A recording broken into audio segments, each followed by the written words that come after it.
বক্তব্য রাখবেন আমাদের প্রিয় নেতা জনাব গোলাম প্রধান নেতা।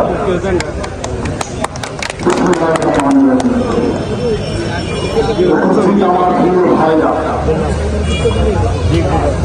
এবং ফরিদপুর এলাকাবাসী, আসসালামু আলাইকুম। আপনারা জানেন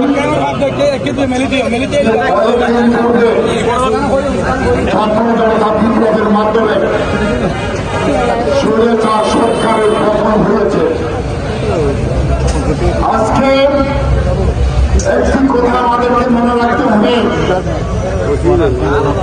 বিগত 17-18 বছর এই স্বৈরাচারী সরকার সাধারণ জনগণ সাথে যে আচরণ করেছে তার পরিণামে স্বৈরাচারী সরকারের শুধু পতন হয়নি, দেশ ছেড়ে পালিয়ে যেতে বাধ্য হয়েছে। আমাদেরকে মনে রাখতে হবে, এলাকার জনগণ দেশের আপামর জনগণের সাথে পূর্ববর্তী স্বৈরাচার যে আচরণ করেছে সেই আচরণ যেন আমরা না করি।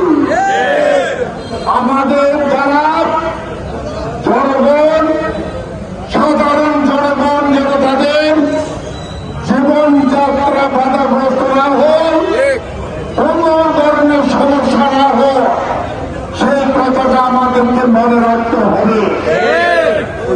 আর আমরা যদি একই কাজ করি আমাদের কেউ কেউ, তাহলে তাদেরকে একই পরিণতি করতে হবে।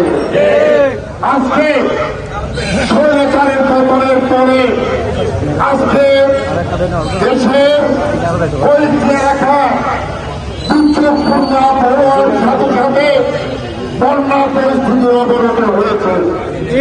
ইনশাআল্লাহ আমরা সে পরিস্থিতি মোকাবেলা করব।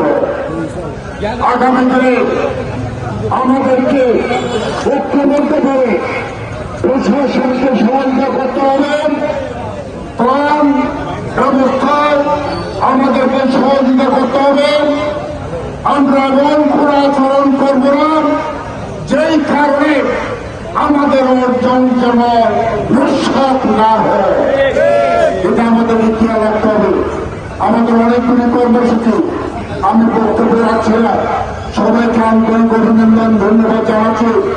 এবং এই ফরিদপুরের আপামর জনগণ যে দুর্যোগপূর্ণ প্লাবনের যে ক্ষতিগ্রস্ত জনগণের পাশে দাঁড়িয়েছে, সবাইকে আমাদের নেতৃবৃন্দ সহ সবাইকে আমি অভিনন্দন সালাম জানিয়ে ব্যক্তিগত শেষ শুরু করব।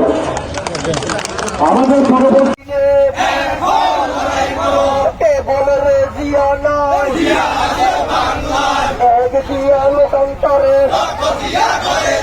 লাল সবুজের পতাকায় তোমায় দেখা